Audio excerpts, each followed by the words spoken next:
welcome back. You join me today with another episode in the Hudson Motorsport M135i race car project. Behind me we have the N55 3-litre BMW turbo engine out of the M135i. So let's briefly go through what we're going to be doing with it and what you can expect to see in future episodes.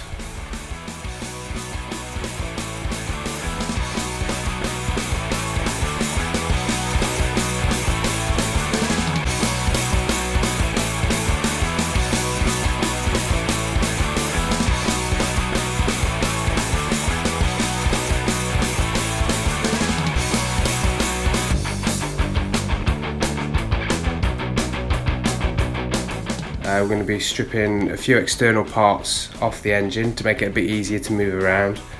We need to remove the sump and get a plan together of what we're going to do with the oil pump and the sump, as the standard non-baffled single oil pickup isn't going to be enough to be used in racing. So we're going to have to rethink that, and we'll probably go into that in more detail in another episode.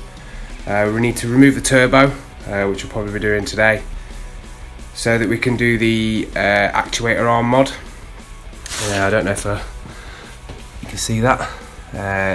These have got a common issue where the outer casing on the exhaust housing wears, and then that causes the actuator arm to rattle around inside there, and it can cause all sorts of issues. So there's a kit that puts a stainless insert inside there, and then it replaces the arm as well.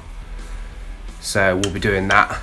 So we'll get the turbo off so that we can do that at a later date, but obviously we'll cover that again in more detail in another episode. We're going to do the front crank hub mod, where it's basically a little bracket goes around there and keeps this nut tight and stops the hub at the back of it from slipping and then messing the timing up and causing pistons to hit valves. It's a common issue on this engine and the S55. So we're going to be doing that. So with the engine up at this angle, you can get a pretty good view of the turbo.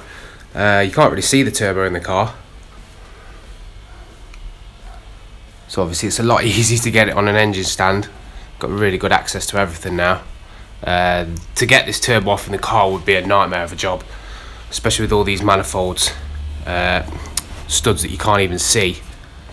Obviously it's like that when it's in the car. So we'll get that whipped off and then make a start on the other side.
So that wasn't too bad with it being on the stand.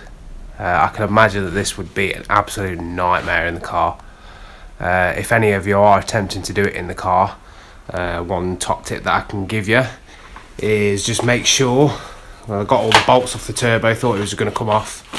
Just make sure that this bracket that goes there, just make sure you take that off, because that stops the manifold from coming off. Just make sure that you take that off, and then it should come off nice and easy. The only other issue that I had was there was a water pipe getting in the way of getting that off. So I tried to take the water pipe off, and it was pretty jammed in there. So I just moved it slightly out of the way so that we could get to that bolt. So took the water pipe out.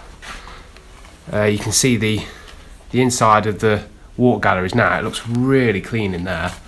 So obviously been looked after. Well, then again, it's not done that many miles, so it shouldn't be that bad. But yeah, it's like brand new in there. Never seen that before. It's always a little bit crusty in there.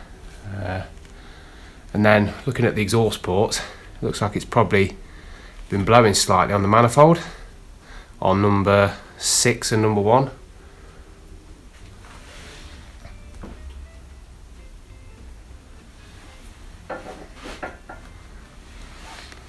And also the gaskets go inside these little grooves in the head. So that one's got one in. Sorry, that one's not got one in, and that one's got one in. So again, if you're doing this on the car, you probably struggle to see them. And if they all stay in there, you might assume that they don't have gaskets, but they do. And that's it. So on this turbo, which is quite unique to a lot, it's got the manifold welded onto the actual turbo itself, which makes it a bit of a pain to change. Then again, on a lot of BMWs you can't get to the, well, when I've turboed my M50 you couldn't get to the manifold bolts anyway when it was installed, so you had to take the old manifold off to get the turbo flange bolts off anyway. So yeah, it's probably makes sense doing it that way. A little bit of play in the actuator arm there. I don't know if that would have been enough, because obviously I've never even heard this engine run, but I don't know if that would be enough to cause the issue that so many get. But there's a little bit of play in there, so whilst the engine's out it's worth doing. There's no play in the actual shaft itself, so that's good. So we can still reuse the turbo.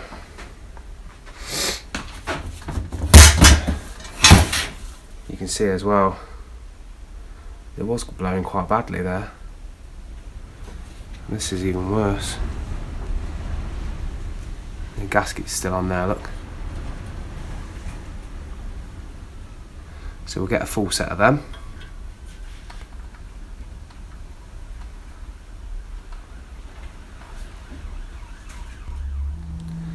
Time to get some oily bits removed now. We'll start off by removing the oil cooler. So we'll take that off, take all the pipes off, all the way back to the oil filter housing. And then we'll get onto the sump. It looks like we're going to have to take the engine mount off on this side, just to get access. Now it might look like I'm ready to chop up a body on the floor, but we have drained all the oil. But when you take the sump off, oil tends to go everywhere, because you don't always get it all out when you drain it out the drain plug. So I'm just preparing to make a big oily mess. Another tip as well, when we're getting the sump off, obviously we're on the engine stand, but I like to try and get the sump off whilst the engine is still sitting upright.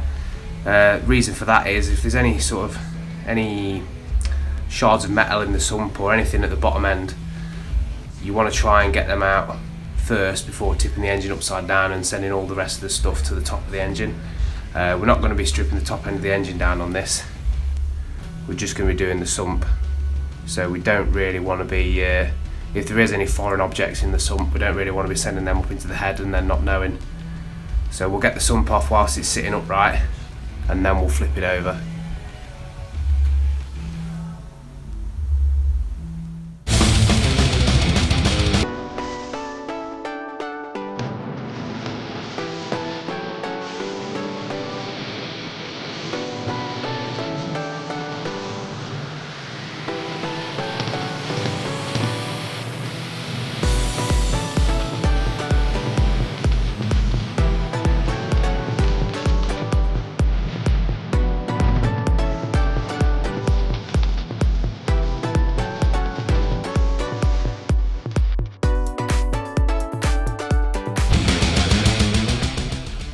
That's the sump off. It's pretty clean in there. Can't really see a lot of debris in there. All looks pretty good. So you can see there we've only got one pickup for the oil going to the oil pump. Okay guys, that's it for today's video. If you did like the video, make sure you hit the like button and subscribe to the channel. If you join me next time, we'll be covering the M2 Sump conversion and the M2 dual oil pickup that we'll be putting on from the S55 to the N55. So I look forward to seeing you soon.